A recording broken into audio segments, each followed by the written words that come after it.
wow, I'm trying to learn how to rule the world.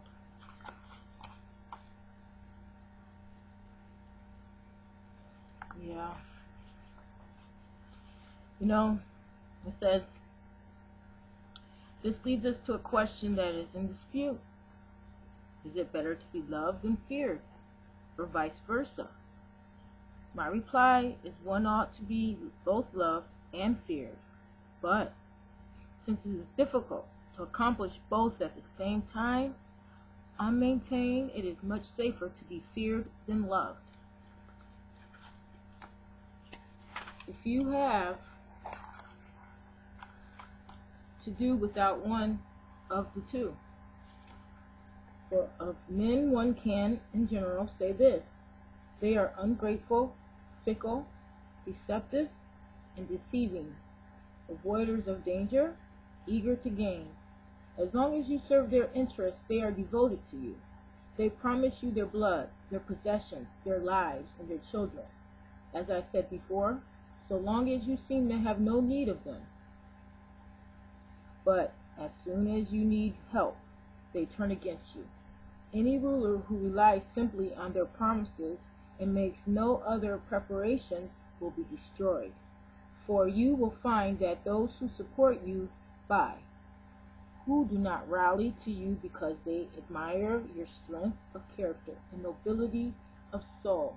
These are people you pay for, but they are never yours, and in the end you cannot get the benefit of your investment. Men are less nervous of offending someone who makes himself lovable than someone who makes himself frightening.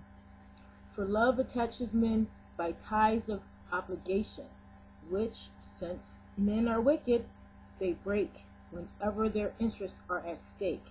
But fear restrains men because they are afraid of punishment, and this fear never leaves them.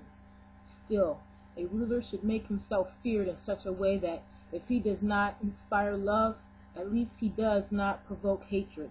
For it is perfectly possible to be feared and not hated. You will only be hated if you seize the property of the women of your subjects and citizens. Whenever you have to kill someone, make sure you have a suitable excuse, an obvious reason, but above all else, keep your hands off other people's property, for men are quicker to forget the death of their father than the loss of their inheritance. Moreover, there are always reasons why you might want to seize people's property, and he who begins to live by plundering others will always find an excuse for seizing other people's possessions. But there are fewer reasons for killing people, and one killing need not lead to another.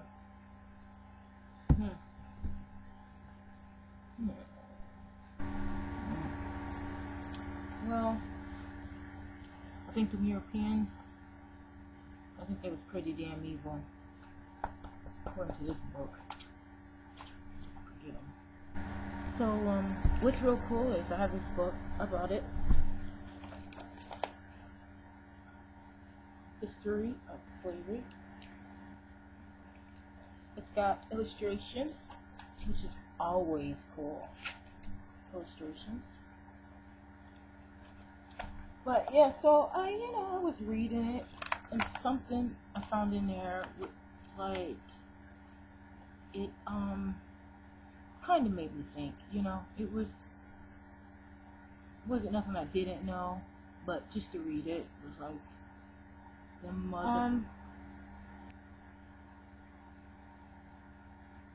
What it said was, the compulsion to convert the heathen was as strong an impulse for the Spanish and the Portuguese as the economic motive. Columbus wrote in his journal on the 27th of November, 1492, after they understand the advantages, I shall labor to make all these people Christians. And a year later, in a speech to the King and Queen of Spain, he said, God has reserved for the Spanish monarch not only all the treasures of the New World, but a still greater treasure of inestimable, valuable, or value in the infinite number of souls destined to be brought over into the bosom of the Christian church. Okay, so I'm just saying that November the 27th is around Thanksgiving. Like, is that weird that he said that on November 27th? Like, how symbolic is that? You know, he's gonna make all these heathens Christians, and he's gonna take them. He's gonna go and, you know, take them. And Thanksgiving is a pagan. It's a pagan festival. It has nothing to do with Yah. You know, them people are pagans. You know, Christians. I'm sorry to tell you, pagan. You know, it's just sad. They definitely don't act like the first century so-called Christians. You know, so don't believe anything that they believe. You know, they do everything totally different. So I just thought that was weird, you know, that he made that statement on the 27th, you know. So that's all.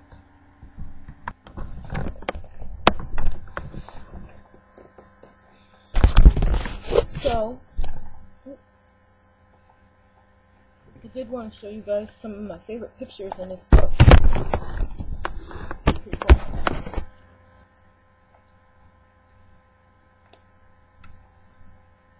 He's so awesome.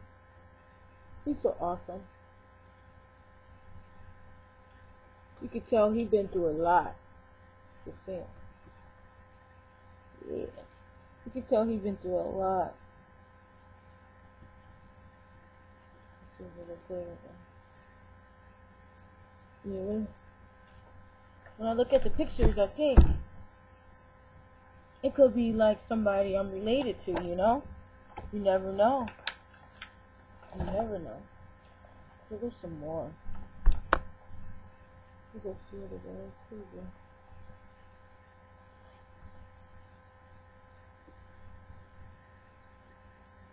Their looks were so piercing, you know? Let's see the other side. Here goes the other side. You can see it. It's hard to show you. Here we go.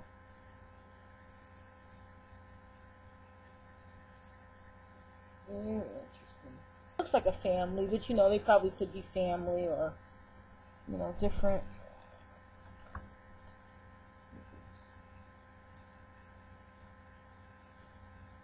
I love that picture too. Awesome. There we go.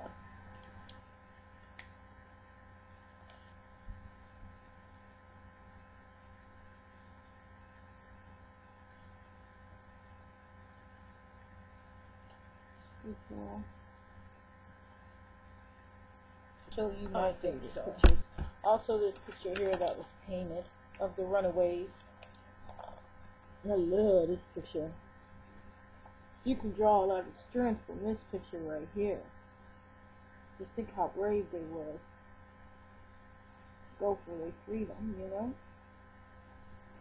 That was interesting. Look at the little boy.